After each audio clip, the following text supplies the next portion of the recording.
વિદ્યાર્થી મિત્રો, વહાલા દોસ્તો, આપણે છેલ્લે મસ્ટ અને હેવ ટુ જેવા બે મોડેલ ઓક્ઝિલરીઝ એટલે કે 9 અને 10 મોડેલ ઓક્ઝિલરીઝ જોયા.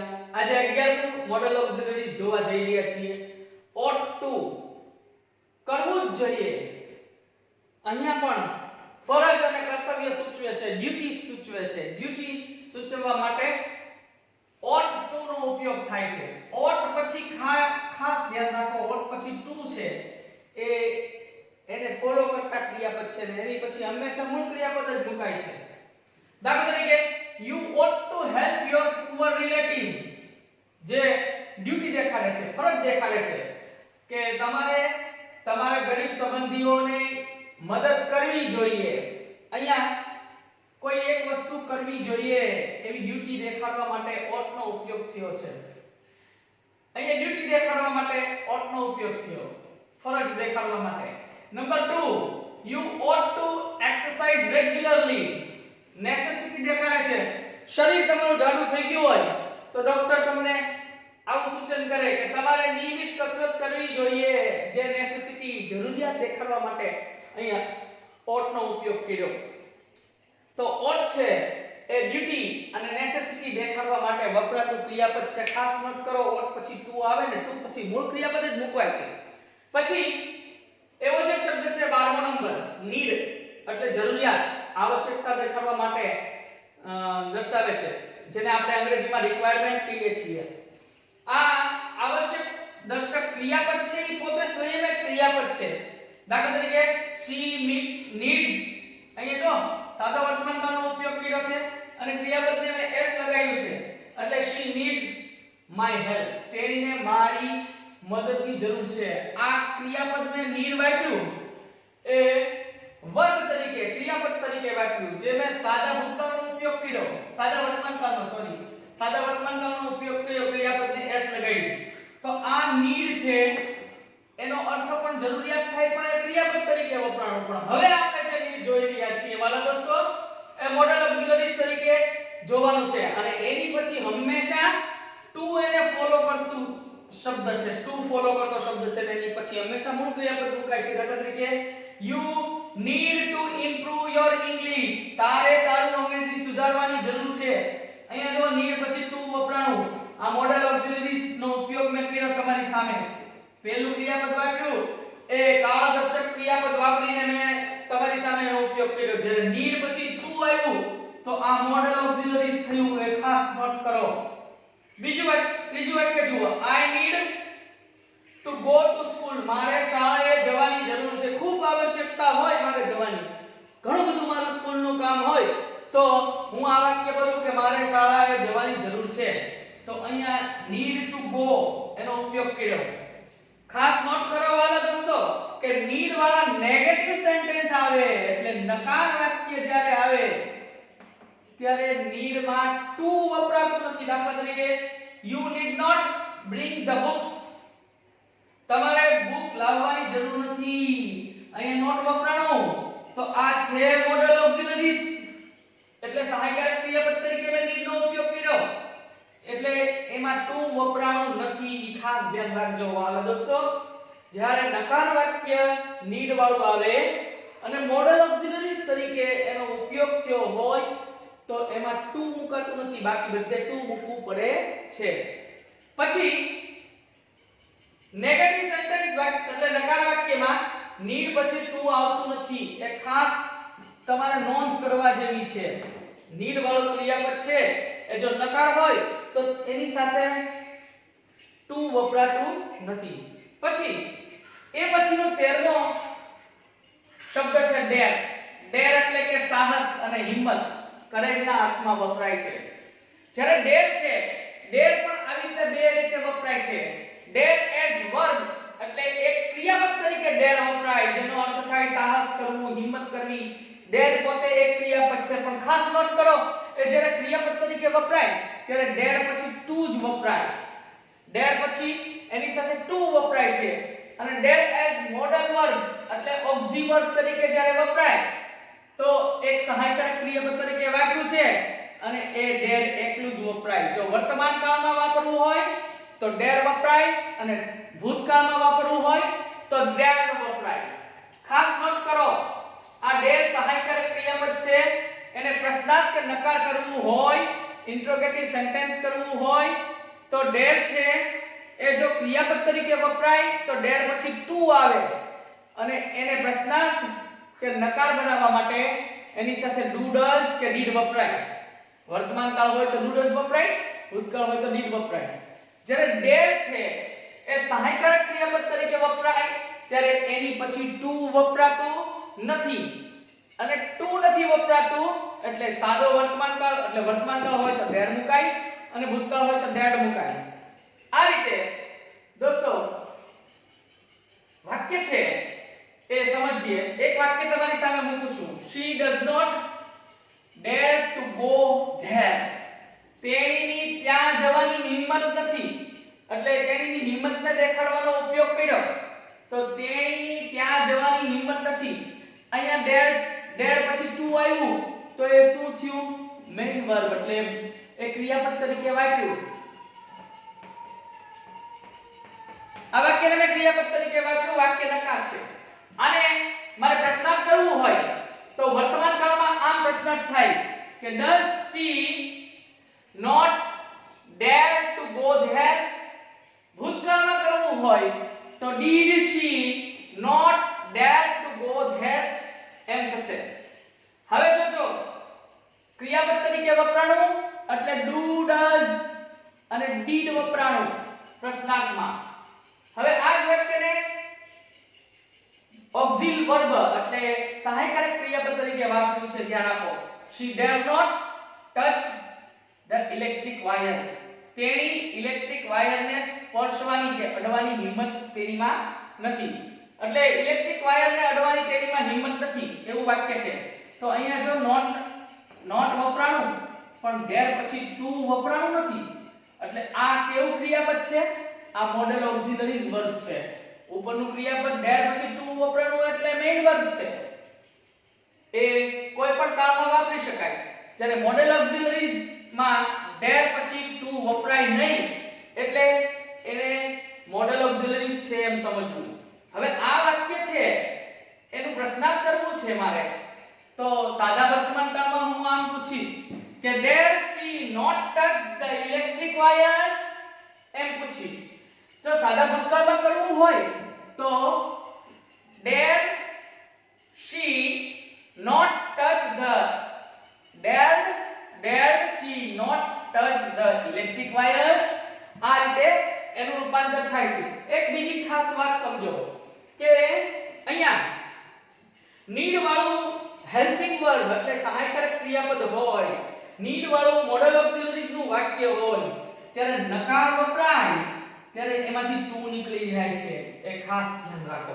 અને એ જ્યારે need માંથી to નીકળી જાય ત્યારે એ નકાર વાક્ય જ બને છે. પછી બીજી વાત કે ought to વાળા વાક્યમાં નકાર કરતી વખતે ought not વપરાય છે અથવા તો oughtn't વપરાય છે. oughtn't પણ ટૂંકું રૂપ વાપરી શકાય છે. તો આ રીતે વહાલા દોસ્તો આપણે મોડેલ ઓક્સિલરીઝ જુદા જુદા 13 મોડેલ ઓક્સિલરીઝ એને જુદા જુદા 6 ફોર્મમાં જોયા, જુદા જુદા 6 પાર્ટમાં જોયા.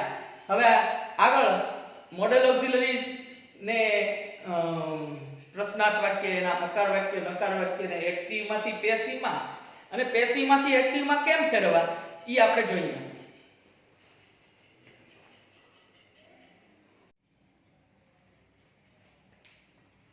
વહાલા દોસ્તો હવે આપણે મોડેલ ઓક્સિલરીઝ જુદા જુદા 13 મોડેલ ઓક્સિલરીઝ ની ચર્ચા કરી.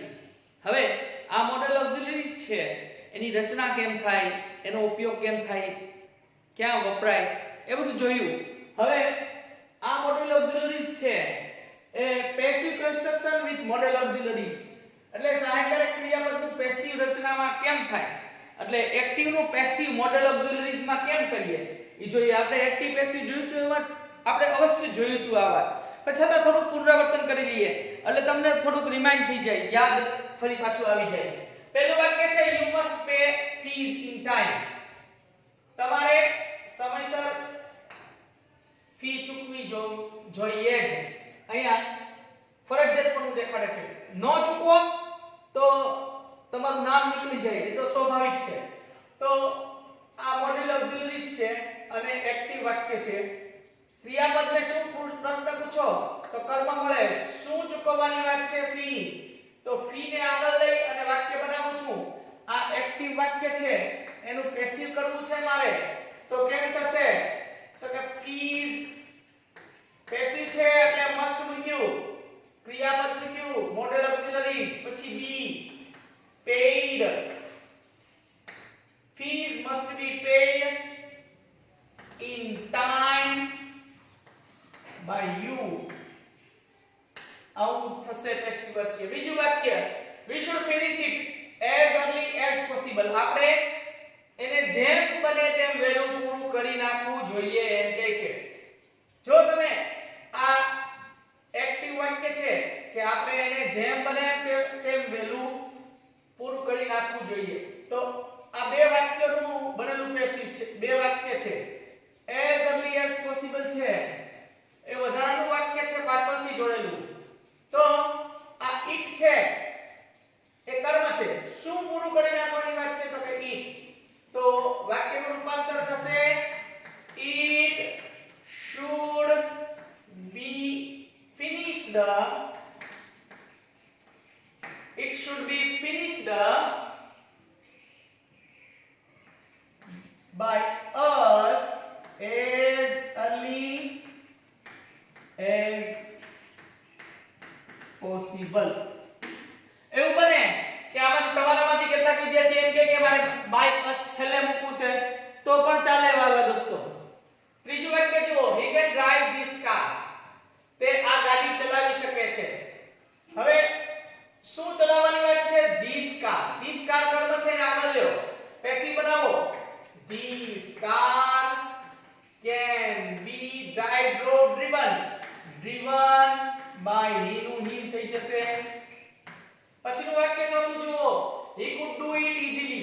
તે બહુ સહેલાઈથી કરી શક્યો. બરોબર? તો અહીંયા શું કરી શક્યો? તો કે it. it કર્મ છે. તો it could be do did done easily by him. અથવા તો it could be done by him easily. easily છેલ્લે મૂકો તો ચાલે. પછી પાંચમું વાક્ય, I may help you. હું તને મદદ કરી શકું. તો શું કરવાની વાત? આ યુ કર્મ છે, પ્રશ્ન વાક્ય વિધાન છે. હવે એને રૂપાંતર કરવું છે તો આ યુ ને આગળ લઈ લો. you may be helped by me. I નું મી થઈ ગયું કર્મ. છઠ્ઠું વાક્ય, you should not cheat the customers. દુકાનદારને કહે છે કે તમારે ગ્રાહકોને છેતરવા ન જોઈએ. વાક્ય નેગેટિવ છે. કોને ન છેતરવાની વાત છે? the customers. કર્મ છે એટલે the customers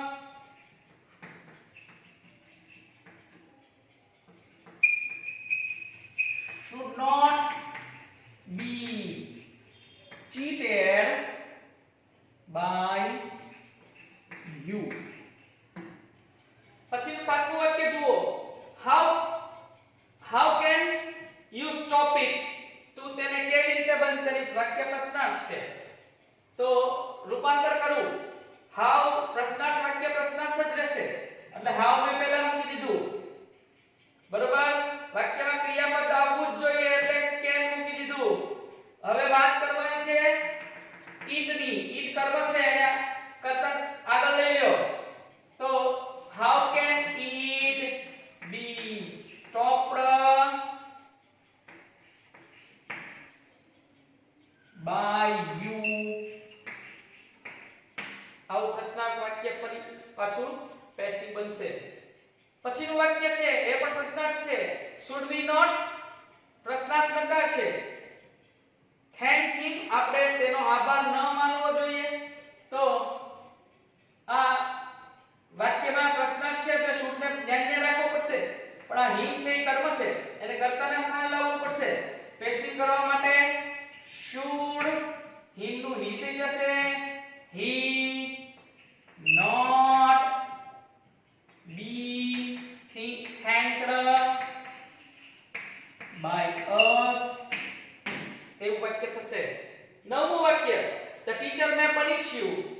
કદાચ તને સજા કરે એવું વાક્ય છે તો શું કરવાની વાત છે? યુ કર્મ છે, પનિશ કરવાની વાત છે, સજા કરવાની વાત છે, એટલે સર્વનામ છે અહીંયા કર્મ તરીકે. તો you may be punished by the teacher. છેલ્લે પ્રશ્નાર્થ વાક્ય છે can you speak english fluently? તું ફટાફટ અંગ્રેજી બોલી શકે છે એમ પૂછે છે. તો વાક્ય પ્રશ્નાર્થ છે એટલે can ને પહેલા જ મૂકવું પડશે. can હવે કોની વાત છે? બોલવાની, હું બોલવાની વાત છે. ઇંગ્લિશ કર્મ છે. can english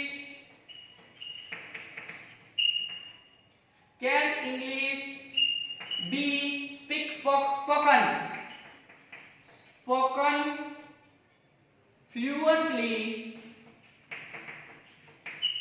by you ને યુ જ મૂકવું પડશે ને by you. આ રીતે વાળો દોસ્તો આપણે મોડેલ ઓક્સિલરીઝ નું પેસિવ એક્ટિવ નું પેસિવ કર્યું. મોડેલ ઓક્સિલરીઝ શીખ્યા, એના ઉપયોગો શીખ્યા, એના એક્ટિવ નું પેસિવ શીખ્યા. હવે એ ક્યારેક પેસિવ હોય તો એને એક્ટિવ માં રૂપાંતર કરાય તો કેમ કરાય ઈ હવે જોવાનું છે. વાલા દોસ્તો આપણે હજી મોડેલ ઓક્સિલરીઝ ના પરફેક્ટ ફોર્મ એટલે પૂર્ણ સ્વરૂપને જોવાનું બાકી છે. એ સમયાંતરે આપણે આગળ વધશું એમ જોતા જશું. પણ તમારી સામે ઘણા બધા આગળ ટીચિંગ પોઈન્ટ મેં ચલાવી દીધા છે. ઘણા બધા મુદ્દાઓ એવા છે કે તમે એક વખત કદાચ જોઈ લીધું YouTube ઉપર તો એ જોયા પછી આપણે મારી તમને અપીલ છે કે એને વારંવાર પાછા પુનરાવર્તન કરતા રહ્યો, એ મુદ્દાને યાદ કરતા રહ્યો, તમારી નોટબુકમાં લખતા રહ્યો. તમને એ ભવિષ્યમાં ગમે ત્યાં ખૂબ ઉપયોગી થશે. આપણે જે જનરલ ગ્રામર શીખીએ છીએ એ એવું છે કે 8 થી 12 સુધી તમને કામ આવશે એવું ગ્રામર છે. તો વાલા દોસ્તો 10મા વાળા ખાસ 10 કના છોકરાઓ જ્યાં હું અંગ્રેજી લઉં છું એ છોકરાઓ કોઈ છોકરા લેસન નથી કરતા ભાઈ. 11-12 વાળા છોકરાઓ છે એ મારું ગ્રામરનું કામ બહુ સરસ કરે છે તો એને ખૂબ ખૂબ ધન્યવાદ. પણ 10મા વાળા છોકરાઓ છે મારા એ કોઈ ગ્રામરનું મારું હોમવર્ક કરતા નથી. ટેન્સીસ શીખડાવ્યા પછી મેં એને રિલેટેડ થોડીક નાની ટેસ્ટો લીધી હતી વિધાન પ્રશ્ન હકાર વાક્યની. તો માત્ર 2 છોકરીઓ જેવી હતી કે જેણે મને લેસન પહોંચાડ્યું છે. તો વાલા દોસ્તો થોડાક સિરિયસ થઈ અને જેમ બને એમ અભ્યાસમાં ધ્યાન આપો. હવે આપણે પેસિવ છે એનું એક્ટિવ મોડેલ ઓક્સિલરીઝમાં શીખીએ છીએ.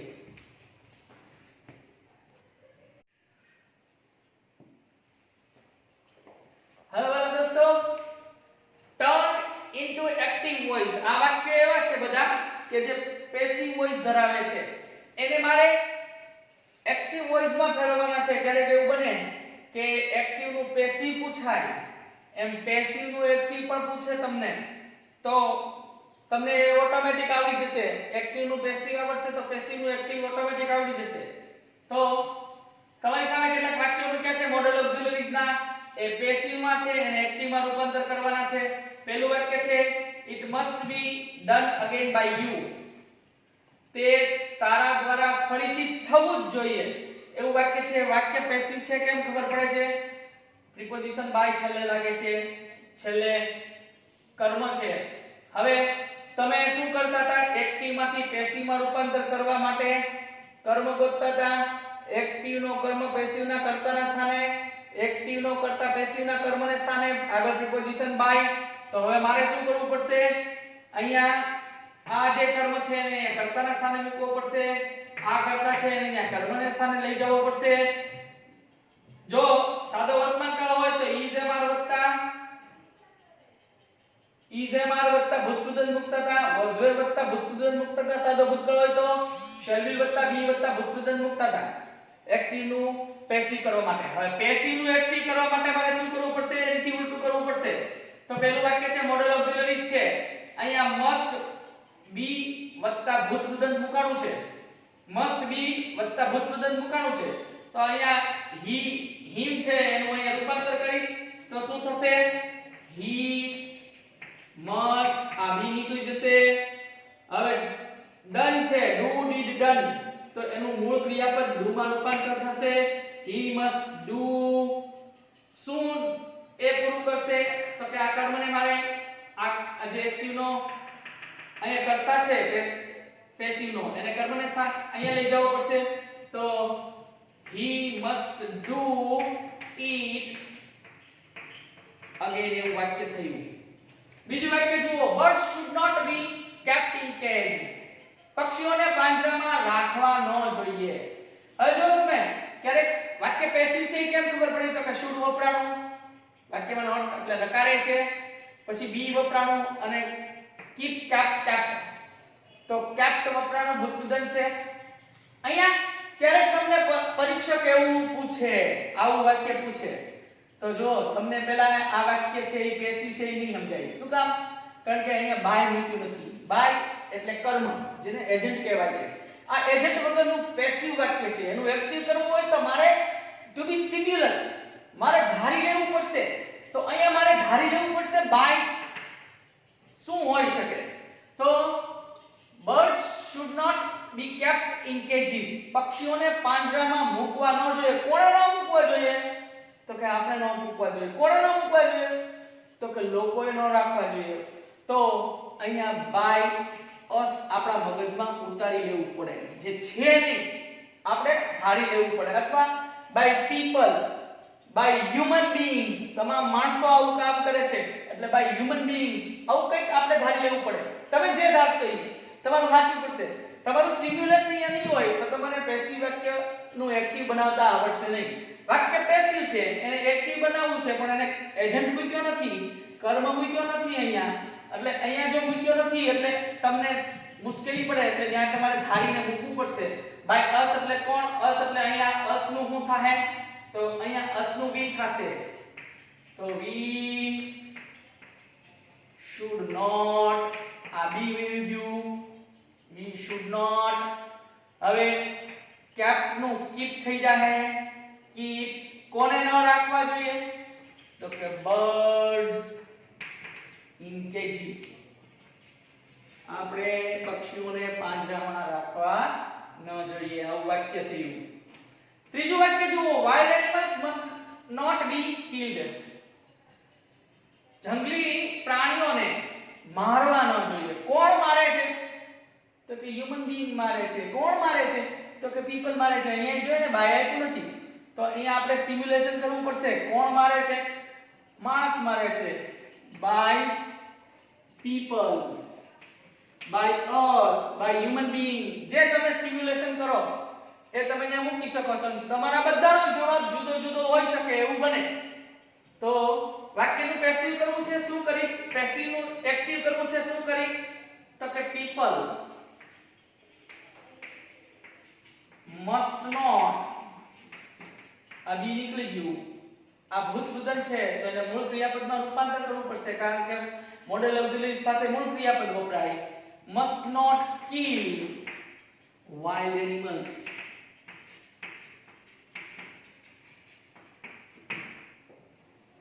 પછીનું વાક્ય જુઓ, smoking must be given up by you, કોઈ વ્યક્તિને સલાહ આપે છે કે ધૂમ્રપાન તારા દ્વારા છૂટવું જ જોઈએ. given up એટલે છૂટી જવું જોઈએ. તો અહીંયા વાક્ય પેસિવ છે અને બાય યુ એને મૂક્યું છે, એ ખબર પડી ગઈ તમને. એનું એક્ટિવ કરવું છે તો યુ ને આગળ લઈ લ્યો, તો શું થશે? યુ મસ્ટ, વાક્યનું બી નીકળી ગયું. given નું give માં રૂપાંતર, મૂળ ક્રિયાપદમાં રૂપાંતર થઈ ગયું. give up એટલે ત્યજવું, ત્યાગ કરવો, છોડવું એવો અર્થ થાય. આ આખો એક ક્રિયાપદ છે ને એને પ્રિપોઝિશન લાગ્યું છે એટલે ફ્રેશ વર્બ છે. you must give up, શું ત્યાગવું જોઈએ? તો કે સ્મોકિંગ. પછીનું વાક્ય છે એ પ્રશ્નાર્થ છે. why should beggars be hated? વાક્ય પ્રશ્નાર્થ છે અને પેસિવ છે, કેમ ખબર પડે છે? be hated. આ ભૂતવિધન છે અને આ બી એની સાથે લાગ્યું છે વાક્યમાં શુડ છે, મોડેલ ઓક્સિલરીઝ છે, વાક્ય પેસિવ છે, એનું મારે એક્ટિવ કરવું છે કે શા માટે ભિખારીઓને ધિક્કારવા જોઈએ એમ કહે છે. પણ કોણ ધિક્કારે છે? તો ઈ સ્ટિમ્યુલસ કરવું પડશે. તો એને સ્ટિમ્યુલસ કરવા માટે કોણ ધિક્કારે છે? તો કે બાય અસ, બાય પીપલ. બરોબર? તો વાક્યનું પેસિવ માંથી એક્ટિવ કરવાનું છે. શું કરીશું? બાય અસ અથવા તો પીપલ. જો બાય અસ હોય તો અહીંયા વી કરવું પડશે, પીપલ હોય તો પીપલ અહીં લખવું પડશે. એટલે મેં બાય અસ ને સ્ટિમ્યુલસ કર્યું છે એટલે વી પ્રશ્નાર્થ વાક્ય છે એટલે વાય પહેલા મૂકવું પડશે.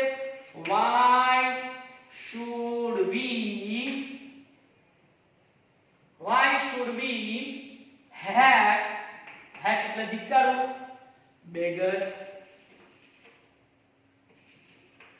આ રીતે વાલા દોસ્તો એક્ટિવ માંથી પેસિવ માં રૂપાંતર ઉપર કર્યું, પેસિવ માંથી એક્ટિવ માં રૂપાંતર કર્યું. મોડેલ ઓક્સિલરીઝ છે એ જુદા જુદા 13 મોડેલ ઓક્સિલરીઝ ની ચર્ચા કરી નાખી. વાલા દોસ્તો હવે આપણે મોડેલ ઓક્સિલરીઝ નું પૂર્ણ સ્વરૂપ હજી ભણવાનું છે, પણ એ સમયાંતરે ભણશું. અહીં આપણો લેક્ચર પૂરો થાય છે. આભાર. અસ્તુ.